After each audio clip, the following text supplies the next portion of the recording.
Querido Pai do céu, que a nossa fé e a nossa esperança estejam sempre depositadas no Senhor, em todos os momentos de nossas vidas, Pai. Que nós possamos crer que aquilo que nós não somos capazes de fazer por nós mesmos, que o Senhor nos capacita. E nós possamos, ó Pai, confiar no Senhor plenamente.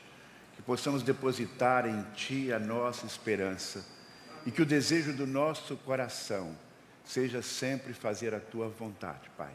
E agora, quando vamos meditar nas verdades da Tua palavra, que o Teu Santo Espírito mesmo traga ao nosso coração a percepção do que o Senhor deseja nos falar e que possamos nos dispor a colocar em prática aquilo que o Senhor trouxer ao nosso coração.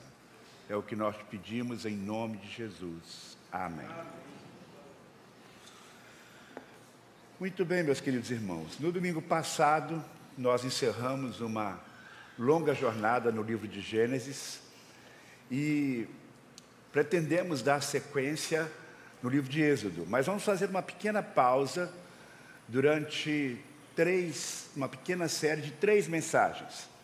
Na verdade, era para ser uma mensagem só, mas foi esticando. E aí eu dividi por 2, e aí eu percebi que eu tinha que dividir por 3. Para falar de um tema que considero de grande relevância nesses dias.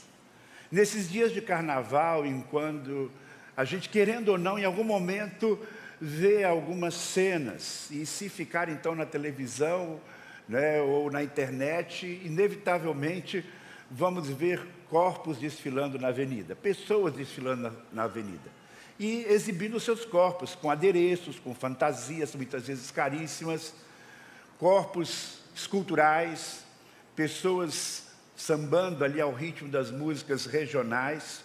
E uma pergunta então se impõe: o que fazemos com o nosso corpo? O que estamos fazendo com o nosso corpo? Esta é uma pergunta que surge não apenas nesse tempo de carnaval, mas eu penso que é uma pergunta que volta e meia nasce dentro de nós, pelo contexto em que nós vivemos. Olhando para o espelho, você algumas vezes já se sentiu um tanto insatisfeito e fez perguntas do tipo: o que eu devo fazer para me tornar mais atraente? O que fazer para que meu corpo seja mais definido? Para perder a barriga? Ou talvez, em outros casos, para engordar um pouquinho mais? Para parecer mais jovem? Para ficar mais saudável? Em outras palavras, o que eu estou fazendo com o meu corpo? A maneira como nós olhamos para o nosso corpo, como cuidamos dele, tem alguma coisa a ver com a nossa fé? Será que Deus se importa com isso? O que Deus fala sobre o nosso corpo? Diferentemente dos últimos sermões, em que a gente lê um texto e vai explicando o texto, nesta série de sermões, de 3 sermões, nós vamos trabalhar com vários textos bíblicos que sustentam aquilo que eu creio a palavra de Deus nos traz como referência.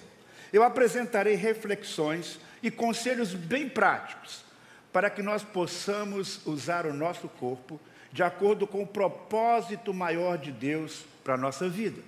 E o primeiro versículo que eu trago para a nossa reflexão, nós já lemos aqui neste culto e vamos repetir, 1 Coríntios capítulo 10, versículo 31, quando a palavra de Deus nos diz assim: portanto, quer vocês comam, quer vocês bebam, quer façam qualquer outra coisa, façam para a glória de Deus.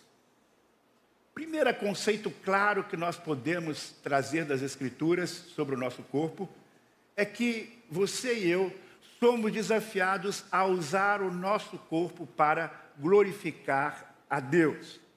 Eu tenho certeza que muitos de vocês aqui já ouviram aquele slogan: meu corpo, minhas regras. Você já ouviu? Levante a mão.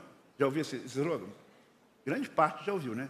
Meu corpo, minhas regras. O que isso quer dizer?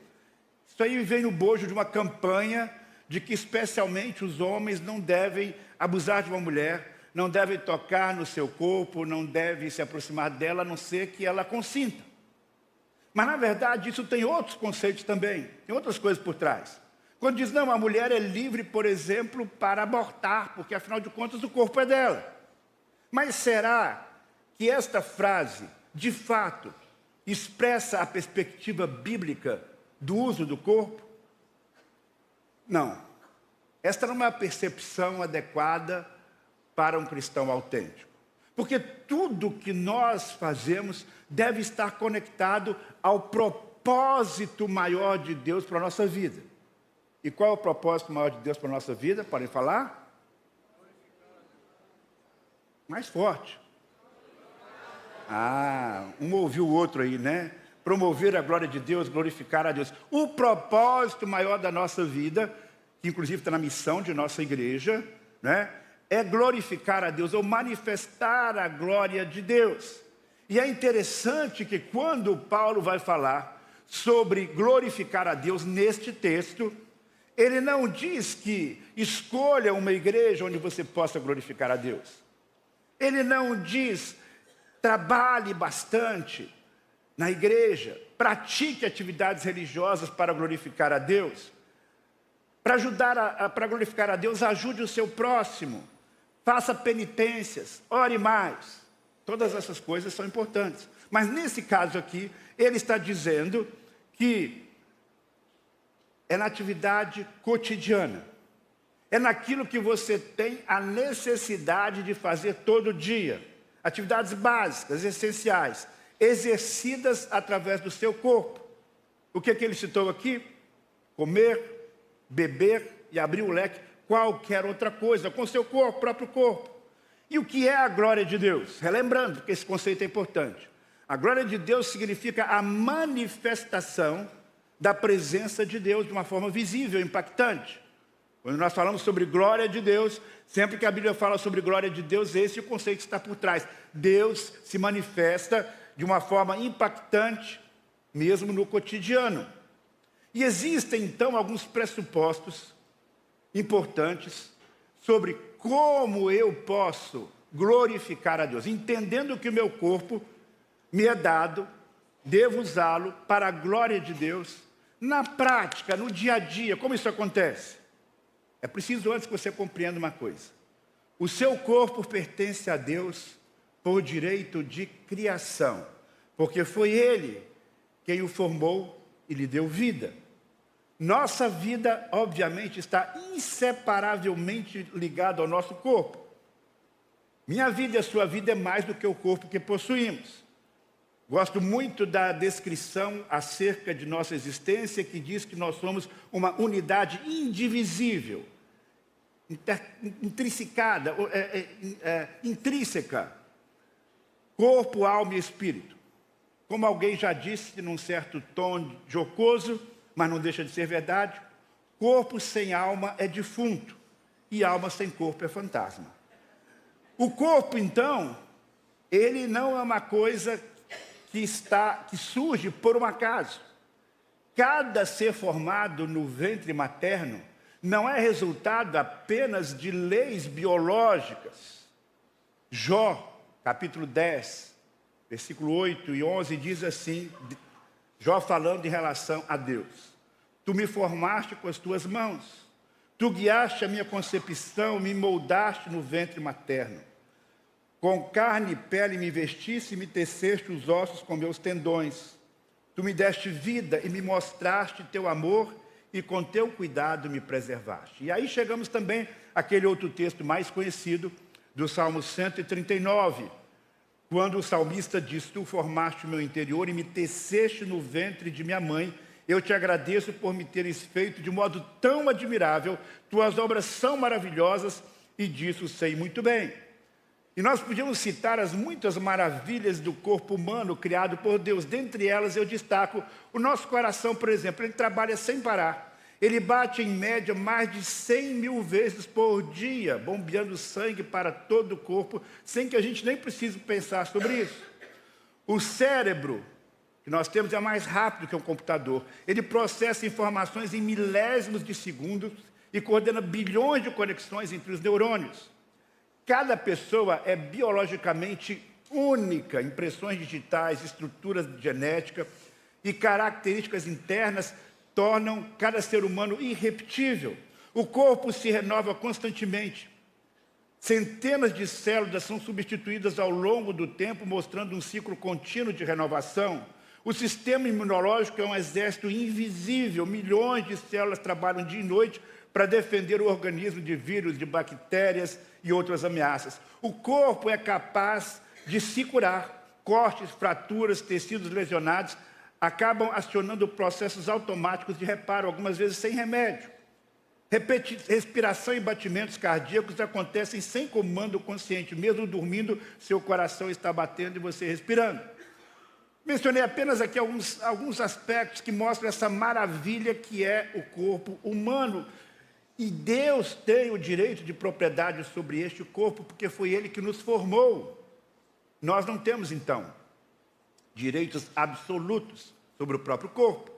Não é meu corpo, minhas regras. Nós devemos compreender que Deus, como sendo aquele que nos criou, deu, por assim dizer, um manual do fabricante. E se nós queremos viver o projeto de Deus para o nosso corpo, nós temos que atentar para aquilo que está nesse manual, que é a palavra de Deus, a fim de usar esse nosso corpo de uma forma correta. Ele prescreveu, então, várias regras. E quando nós observamos essas regras, nós glorificamos a Deus. E uma das primeiras regras, não é nem uma coisa tão externa, mas tem a ver com uma atitude do nosso coração, que é aceitar com gratidão o corpo que Deus deu a cada um de nós. Deus está diretamente envolvido no processo de formação do nosso corpo, como já acabamos de mencionar. Por esse motivo, inclusive, é que nós não aceitamos o aborto como sendo uma opção correta. Nosso corpo, com suas diferentes características, foi moldado e, numa certa medida, continua sendo moldado por Deus, que é o grande oleiro. Lá em Isaías 64:8, nós lemos: mas agora, ó Senhor, Tu és o nosso Pai, nós somos o barro e Tu o nosso oleiro, e todos nós obras das Tuas mãos. Talvez para algumas pessoas, aceitar o próprio corpo, olhando para o espelho, não seja tão difícil. Tem um corpo bonito, bem delineado, mas eu não sei de fato quantos têm esse privilégio, porque mesmo uma pessoa que muitas vezes tem um corpo aparentemente muito bom, às vezes ela se olha no espelho e se acha gordo demais, magro demais, tem que fazer uma plástica para isso, para aquilo. Da minha parte, eu posso dizer que eu nunca me lembro de ter olhado no espelho e ter visto um corpo perfeito. Porque quando eu era criança, adolescente, eu era magérrimo, vocês não têm noção, não é? Daquele tipo que quando encolhia a barriga, via os ossos. Além disso, era muito orelhudo. Nunca fui um jovem musculoso. E agora, nos anos passados, a situação se inverteu. Tenho uma barriga que não tem jeito, dificílimo perder, que me exige sacrifícios que eu não sou capaz de fazer. Não sigam meu exemplo, por favor. Mas eu tenho a impressão que a maioria das pessoas, no nosso contexto, no nosso Brasil, não vive plenamente satisfeito com o seu próprio corpo, porque nós vivemos um tempo de ditadura da beleza. E o resultado, então, é uma frustração, muitas vezes uma autoimagem negativa, especialmente quando você se compara com determinados modelos. Mas você é mais do que o seu corpo. Não importa se é bonito ou não, se você está em forma ou, como a gente diria, caidaço, não importa. Eu sei que é difícil, às vezes, a pessoa ser grata pelo corpo numa situação de enfermidade. Muito difícil. Com doenças debilitantes. Mas qualquer que seja a sua condição, mesmo assim, seja grato a Deus. Agradeça a Deus porque, para a grande maioria de nós, a maioria dessas funções nós podemos exercer. Uns ou outros talvez não tenham isso em sua plenitude. Para a maioria de nós, Deus nos dá um corpo que tem o prazer de experimentar uma comida e sentir o paladar, o gosto gostoso de um alimento, o toque afetuoso, de sentir o frio na medida certa, o calor gostoso, de enxergar, de sentir o cheiro da natureza, de vivendo uma relação conjugal, o prazer do relacionamento íntimo. Nós não desfrutamos plenamente do nosso corpo, porque ele foi duramente afetado pelo pecado original. Por isso que há enfermidades, por isso que há limitações, por isso que nós temos um corpo perecível. Mas, por outro lado, a palavra de Deus nos diz que em todas as circunstâncias, inclusive aquilo que envolve o nosso corpo, nós devemos o quê? Dar graças. Aceitar o próprio corpo significa, então, ser grato pelo corpo que Deus lhe concedeu, inclusive no aspecto da sexualidade. Lembrando como é que Deus criou o ser humano, homem e mulher os criou, e olhou Deus para tudo quanto tinha feito, e foi tudo muito bom. Então a divisão da humanidade em dois sexos não é uma construção social tão somente. A cultura contemporânea quer criar outros seres sem definição sexual, em que a pessoa é que escolhe o que ela quer ser, inclusive se quiser ser dos dois sexos, tudo bem. Isso é o que se diz por aí. Cirurgias estão sendo feitas para que as pessoas possam mudar o seu corpo de acordo com a sua preferência pessoal. Leis estão mudando para que a pessoa possa escolher com que sexo ela quer ser tratada. Mas essas atitudes, meus queridos irmãos, nós não podemos deixar de perceber, são atitudes de rebelião contra o sexo que Deus concedeu a cada um de nós. Relacionamento sexual com pessoas do mesmo sexo, entre seres humanos e animais, entre adultos e crianças, isso nunca esteve nos planos de Deus. Distorções profundas daquilo que Deus planejou, fruto de mentes e corações afetados pelo pecado. Então, aceitar com gratidão a nossa identidade sexual é muito importante. Aceitar com gratidão não significa também que você vai ser desleixado com seu corpo. Não significa que você não possa buscar um aprimoramento. Não significa deixar de cuidado. Significa aceitar uma herança genética sem se revoltar. Valorizar o que tem de belo. E ser grato pelas sensações agradáveis que esse corpo oferece a você. Mas a gratidão, ela não deve se limitar apenas às palavras e à nossa conversa pessoal com Deus. Ela deve se manifestar de uma forma bem prática. E agora eu vou dar um conselho. Se esse conselho que eu falei, se esse conselho que eu acabei de falar anteriormente, para ir para fora é polêmico, é questionável, é motivo de cancelamento, o que eu vou falar agora é unanimidade. É um conselho que você recebe do seu pai, da sua mãe, do seu cônjuge, dos seus amigos, de todo mundo, do seu nutricionista, do seu psicólogo e agora do seu pastor. Cuide de sua saúde. Simples assim. Cuide de sua saúde. Na Bíblia, especialmente no Novo Testamento, no Antigo Testamento, nós temos várias orientações e exemplos sobre a importância de cuidarmos do corpo. Quando nós lemos as prescrições alimentares e higiênicas, lá no Pentateuco, nós percebemos que Deus estava preocupado em formar um povo não apenas espiritualmente distinto, mas também proteger a vida e a saúde daqueles que o pertenciam, daqueles que iriam representá-lo no mundo. Lá em Levítico, capítulo 11, versículo 47, nós lemos assim: com essas instruções, vocês saberão o que é puro e o que é impuro e o que é puro, os animais que vocês podem comer e os que não podem. E aí nós temos lá em todo esse capítulo uma série de prescrições alimentares, e nos capítulos 13, no capítulo 15, além de Deuteronômio, capítulo 14, em outros lugares, em que o Senhor vai estabelecendo uma distinção entre animais considerados puros e impuros, ensinando que nem tudo que existe na natureza deve ser consumido pelo ser humano.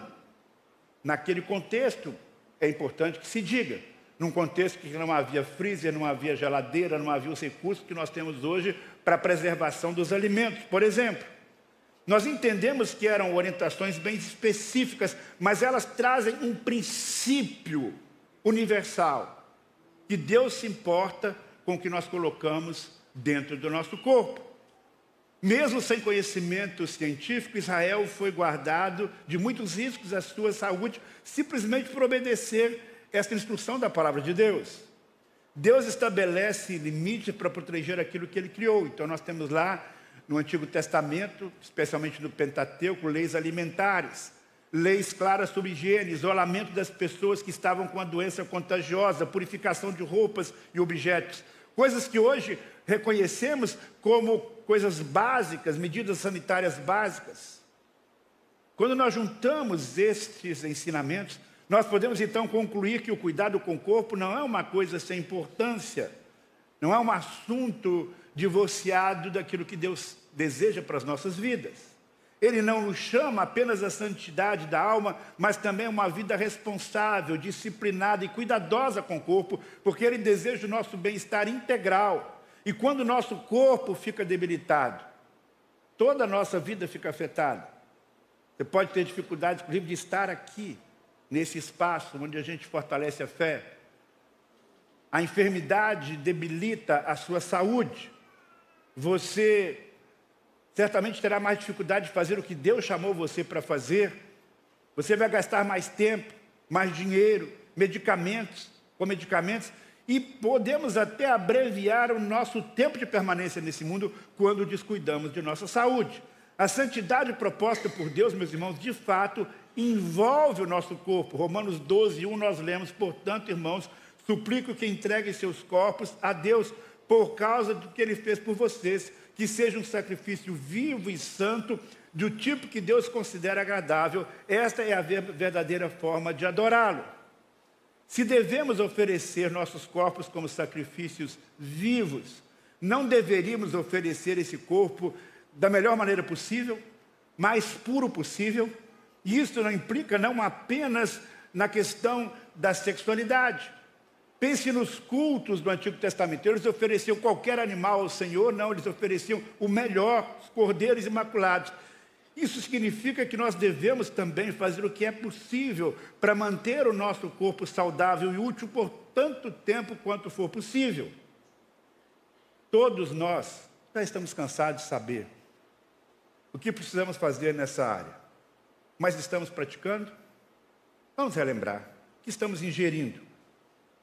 A Bíblia é clara quanto o uso excessivo, o perigo do uso excessivo do álcool e a falta de controle na alimentação. Lá no livro de Provérbios nós lemos: não ande com os beberrões, nem se envolva com os comilões, pois eles caminham para a pobreza, de tanto dormirem terão apenas trapos para vestir. As advertências quanto às bebidas fortes são muito claras, explícitas. Provérbios 10:29-33.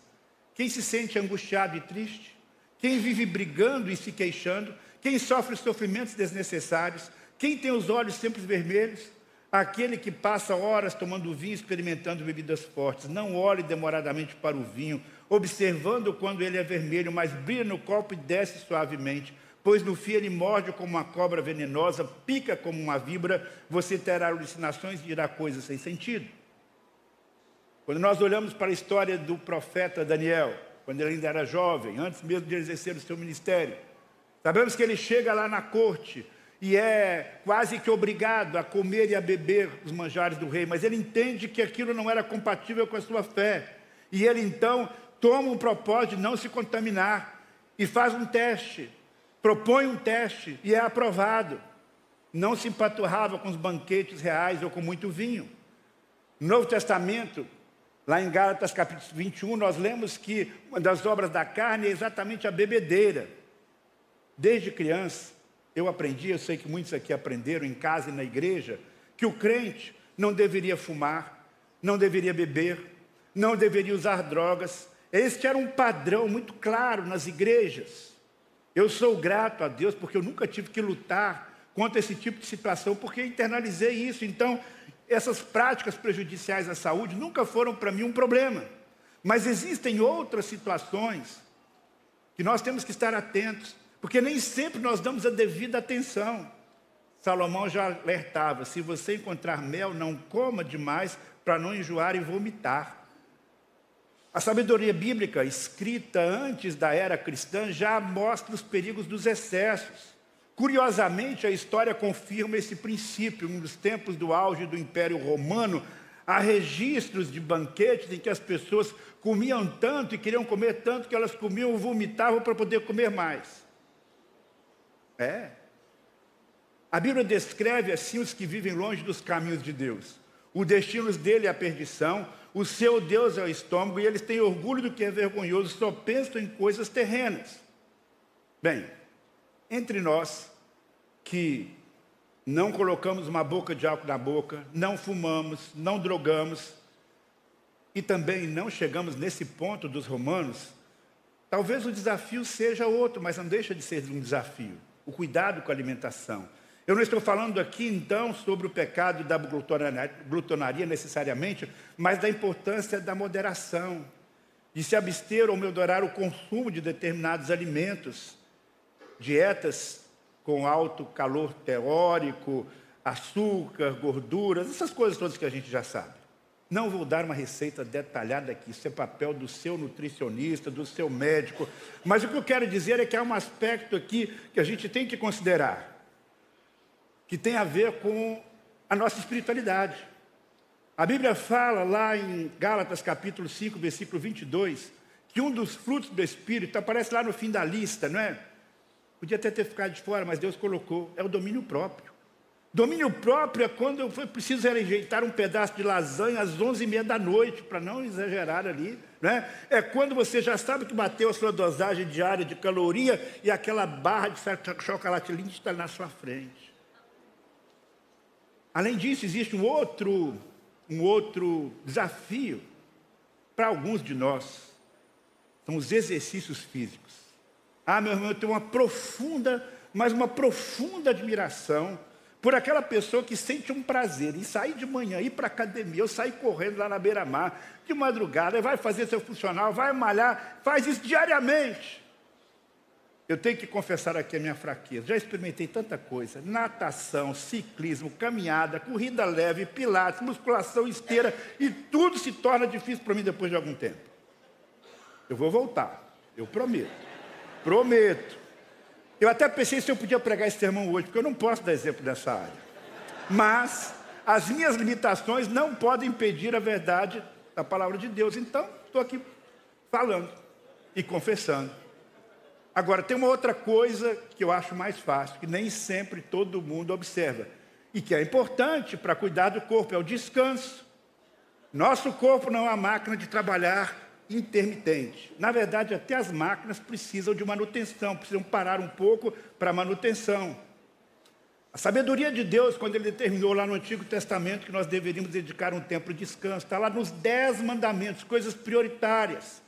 Lembra-te do dia de sábado para o santificar. E nesse dia é colocar as pernas para cima e agradecer a Deus, ficar ali tranquilo, parar de trabalhar.